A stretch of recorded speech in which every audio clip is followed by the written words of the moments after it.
Quaid-e-Azam trophy 2025-26 की cricket तो बड़ी ज़बरदस्त जारी है, लेकिन इस सारी क्रिकेट को ऑर्गेनाइज़ करने में जो एक ऐसी शख्सियत होती है जिसका बहुत बड़ा किरदार होता है, वो होते हैं मैच रेफरी। हमारे साथ मौजूद हैं farmer first class player Bilal Khilji साहब। इनसे बात करते हैं जो कि एज अ मैच रेफरी अपने फ़राइज़ सर अंजाम दे रहे हैं इस कायद-ए-आज़म ट्रॉफी में। अस्सलाम वालेकुम, कैसे हैं? वालेकुम जी, कैसे हैं आप? ठीक है, अल्लाह का शुक्र, बिल्कुल ठीक ठाक।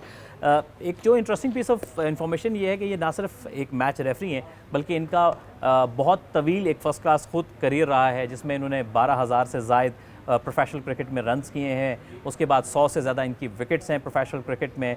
तो बहुत तवील करियर इनका, और उस तवील करियर के बाद अब एक मैच रेफरी के रोल में ये आ चुके हैं। तो इसी से इनकी गुफ्तगू हम इस आगाज़ करेंगे।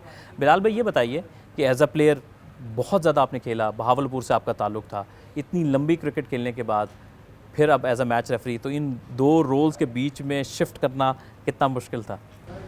एज ए क्रिकेटर इतना हार्ड नहीं था, क्योंकि जब आपकी लाइफ ही ग्राउंड में गुजरी हो, तो मेरा था कि मैं अपनी जो एक्सपर्टीज़ थी, अपना क्रिकेटिंग बैकग्राउंड था, वो एज ए रेफरी सर्व करूँ पीसीबी को। कि एक अंपायरिंग जो है वो बहुत बेसिक रोल प्ले करता है मेरे ख्याल किसी भी डेवलपमेंट में। तो प्लेयर डेवलपमेंट में अंपायरिंग एक वाइटल रोल है। तो इसमें भी क्रिकेटर्स जो है ना अच्छे उनको आना चाहिए, ताकि जब हमारा अंपायरिंग स्टैंडर्ड इम्प्रूव होगा तो आपके डेवलपमेंट में आपको बहुत हेल्प मिलेगी उसमें।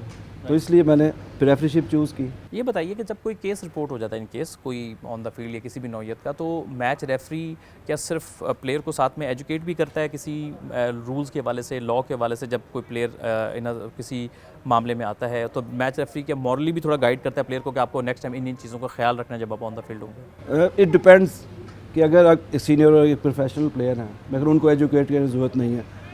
अब अगर आप अंडर 16, अंडर 19, अंडर 13 लेवल पे कर रहे हैं, तो वहाँ हम ज़रूर एजुकेट करते हैं। जैसे हमने गुफ्तगू के आगाज़ में एक हिंट दिया था कि आपका ताल्लुक बहावलपुर से था, और बहावलपुर एक ऐसा एक रीजन है पाकिस्तान का जो कि पहली 4 ट्रॉफीज़ जो पाकिस्तान कायद-ए-आज़म ट्रॉफी की हुई थी 1953 से लेकर 56-57 तक 2 बार का चैम्पियन था।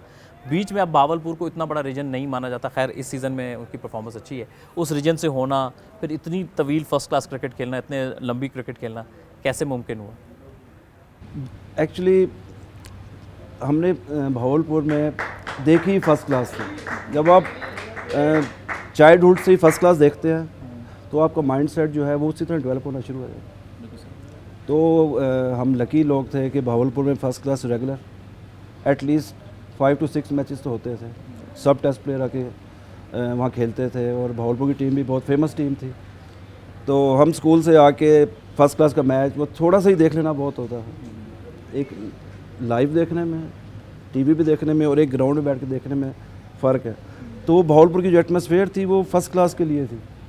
तो इसलिए, और हम लकी थे कि जैसे ही अंडर 19 के बाद हमें फ़र्स्ट क्लास का प्लेटफॉर्म फ़ौरन ही बहावलपुर से मिल गया। तो ये भी हम लकी थे कि अगर फर्स्ट क्लास का वहाँ प्लेटफॉर्म ना होता तो शायद बड़ा हार्ड हो जाता। तो बहावलपुर की वजह से प्लेटफॉर्म जल्दी मिल गया, और उस एक बड़े प्लेयरों में खेलने का मौका मिला स्टार्ट से ही। और उसके बाद फिर डिपार्टमेंट, पहला मुझे PNSC लग गया, बहुत जल्दी लग गया था, अंडर 19 में ही लग गया था। उसके बाद फिर मैं वापडा से खेला 20 साल। तो बस। कौन से ऐसे बड़े नाम हैं जिनके साथ आपने क्रिकेट खेली और आगे जाके पाकिस्तान का एक बड़ा नाम बन गए? प्लेयर्स तो बहुत हैं, लिस्ट यूसुफ भाई थे, जुल्फ़कार बाबर, जुनैद खान, शबीर अहमद भाई, और कई हैं, सुहेब, हम सब वापडा से ही खेले, और बल्कि मेरी कप्तानी में भी खेले ये लोग, इनमें से कुछ। तो प्लेयर्स तो काफ़ी थे। और हमारे बहावलपुर से तो आपको पता ही है कि उस टाइम स्पिन पैराडाइज होती थी बहावलपुर स्टेडियम में। बहावलपुर स्टेडियम में जब हमने स्टार्ट की, तो उस टाइम मुर्ज़ा हुसैन और जाहिद भाई ये बहुत फेमस थे कि उनके 700 आउट हैं फर्स्ट क्लास में। तो इसलिए जब हमने उनको खेला, तो हमें फिर दुनिया के कोई और स्पिनर हमें मुश्किल नहीं लगा।